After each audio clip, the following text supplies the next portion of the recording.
Hello everyone, welcome in Aisha Technical. Today's topic is indices, that means घातांक. Here 2 is multiplied by itself 5 times. इथे 5 वेळा 2 घेऊन गुणाकार केलेला आहे. आता हे आपण शॉर्ट मध्ये कसं लिहायचं यासाठी घातांक ही कन्सेप्ट तयार झाली. हे शॉर्ट मध्ये आपण 2⁵ असं लिहितो. This is index form of the multiplication.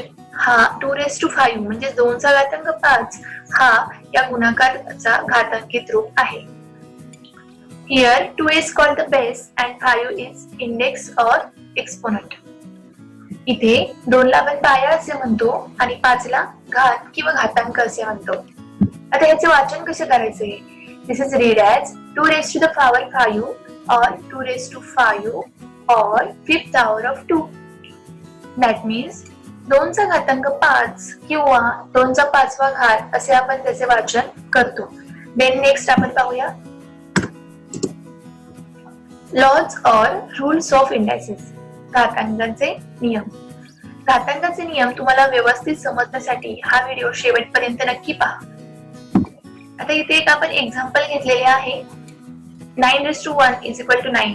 9 चा घातांक 1 बरोबर 9. असेच आपण एक दुसरे एक्झाम्पल पाहूया. 5वा घातांक 1 बरोबर 5. इथे काय झालंय 9 एक वेळा आणि 5 पण एक वेळा म्हणून याचे उत्तर काय आले? इथे 9 म्हणून इथे पण 9च आले उत्तर. इथे 5 चा घातांक 1 म्हणून इथे पण 5च उत्तर आलेले आहे. याच्यावरून काय समजते आपल्याला? The first power of any number is that number itself.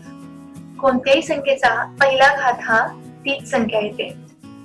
म्हणूनच आपला पहिला रूल काय तयार झाला? Rule first is a⁻1 is equal to a, where a is any rational number. a ही कोणतीही परिमेय संख्या आहे. a चा घातांक 1 बरोबर a. आता घातांक 2 असेल तर आपण काय म्हणू शकतो? The second power of any number is the square of that number. जेव्हा घातांक 2 असतो तेव्हा तो त्या संख्येचा वर्ग असतो. जर आता घातांक 3 असेल तर तेव्हा काय म्हणू शकतो आपण? The third power of any number is the cube of that number. जेव्हा घातांक 3 असतो तेव्हा तो त्या संख्येचा घन असतो. म्हणजेच 2 वेळा गुणाकार म्हणजे तो त्या संख्येचा वर्ग आणि 3 वेळा गुणाकार म्हणजे तो त्या संख्येचा घन असतो. देन नेक्स्ट पाहूया आपण multiplication of indices with same base. समान पाया असलेल्या संख्यांचा गुणाकार आपण पाहणार आहोत. The first example is 3⁻2 into 3⁻4. आता हा एक गुणाकार आहे. याचा आपण गुणाकार कसा करायचा? नॉर्मल पद्धती आपण काय करणार? इथे 3 चा वर्ग आहे म्हणजे 3 चा घातांक 2 आहे म्हणून आपण 3 2 वेळा घेतले. 3 चा घातांक 4 आहे म्हणून 3 4 वेळा घेतले. हे आपण एकत्र मांडणी केली याची. म्हणजे आपण काउंट केले म्हणजे शॉर्ट रूप मध्ये काय लिहिलं आपण? 3⁻6 म्हणजे 3 चा घातांक 6. याच्यावरून आपल्याला काय समजले? हे 3 चा घातांक 6 कसे आले? Therefore 3⁻2 into 3⁻4 is equal to 3⁻2 plus 4 is equal to 3⁻6. म्हणजे इथे काय केले? घातांकांची बेरीज झाली 2 अधिक 4 बरोबर 6. म्हणूनच आपला सेकंड रूल काय झाला तयार झाला? The rule second is a⁻m into a⁻n is equal to a⁻m plus n. म्हणजेच a चा घातांक m गुणिले a चा घातांक n बरोबर a चा घातांक m plus n. Then next rule आपण पाहूया division of indices with same base. समान पाया असलेल्या संख्यांचा भागाकार कसा करायचा? भागाकारच्या वेळी काय प्रॉब्लेम येतो ते आपण पाहूया. 9⁸ डिवाइड बाय 9�3 हे एक एक्झाम्पल आहे. 9 चा घातांक 8 भागिले 9 चा घातांक 3. आता इथे सेम आपण जसं गुणाकारात करत होतो तसेच करूया आपण. आता पहिला 9 चा घातांक 8 आहे म्हणून आपण 8 वेळा 9 मांडले डिवाइड बाय. इथे 9 चा घातांक 3 आहे म्हणून आपण इथे 9 3 वेळा मांडले. त्याचा आपण भागाकार करूया. भागाकार केल्यानंतर 5 वेळा 9 हे गुणाकाराच्या स्वरूपात आपल्याला मिळाले. हे आपल्याला याचा भागाकार मिळाला. याच्यावरून आपल्याला काय समजले? Therefore 9 raised to 8 divided by 9 raised to 3 is equal to 9 raised to 8 minus 3 is equal to 9 raised to 5. म्हणजे ते काय झाले, घातांकांची वजाबाकी झाली आहे. जेव्हा समान पाया असलेल्या संख्येचा भागाकार असतो त्यावेळेस फक्त घातांकांची वजाबाकी होते, ते आपल्याला उत्तर मिळून जाते. तिसरा रूल काय झाला, rule third is a raised to m divided by a raised to n is equal to a raised to m minus n. Then next आपण पाहूया इंडेक्स इज 0. जेव्हा घातांक 0 असतो तेव्हा काय करायचे ते आपण पाहूया.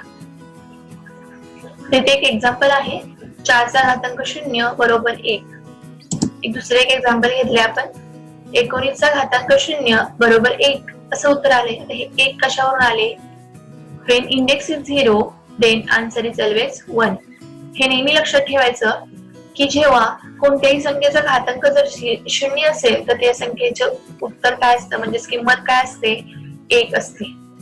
ओके, म्हणजेच आपला रूल चौथा काय सांगतो, a raised to 0 is equal to 1.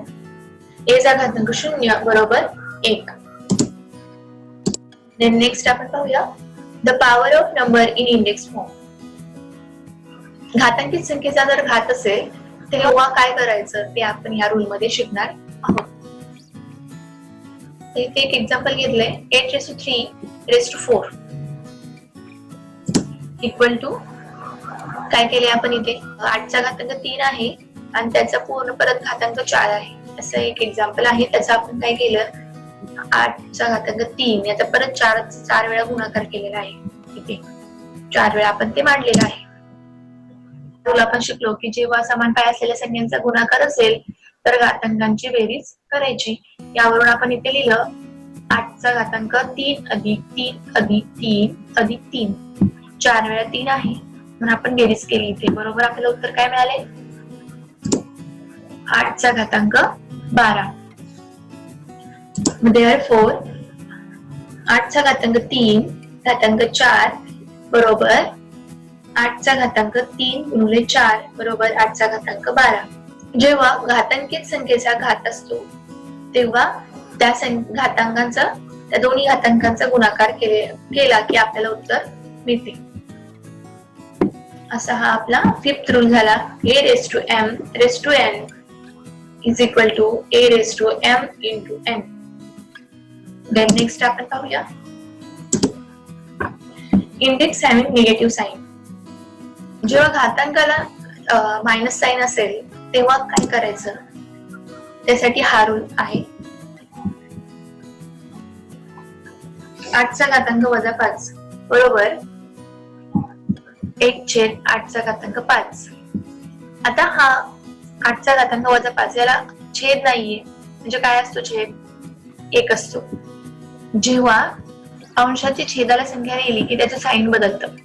तर हा अंश ही छेद आपण छेदाला घेतली म्हणून याचा साइन गेलं 1 वर आला. म्हणजे ही अंशाची संख्या छेदाला घेतली की त्याचं साइन चेंज होतं.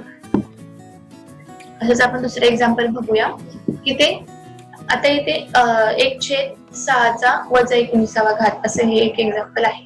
आता याचं वजा साइन आपल्याला काढायचंय. मग काय करायचं, ही संख्या छेदामध्ये आहे ती आपण अंशामध्ये टाकली की साइन चेंज होतं. बरोबर 6 चा 19वा घात म्हणजे ही संख्या अंशाला घेतली आपण. रूल काय 6वा रूल झाला म्हणजे raised to minus m is equal to 1 upon a raised to m. Then next rule आपला रूल 7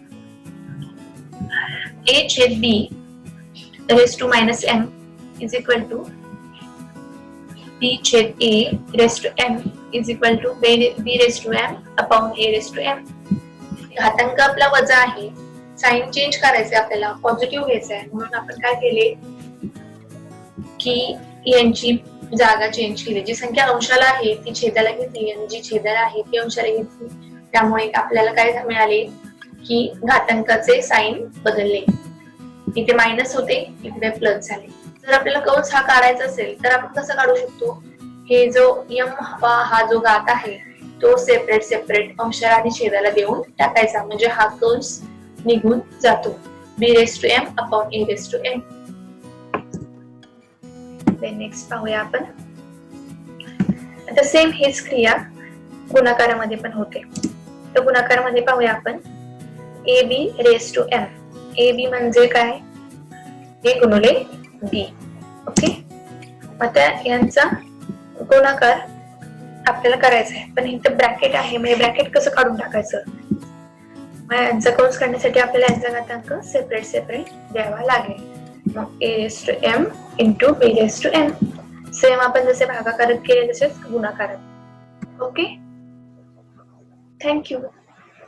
याबद्दल तुम्हाला काही शंका असेल तर कमेंट करून नक्की सांगा आणि व्हिडिओला लाईक, शेअर आणि सबस्क्राईब करा. आयकॉन क्लिक करा जेणेकरून तुम्हाला नोटिफिकेशन मिळतील.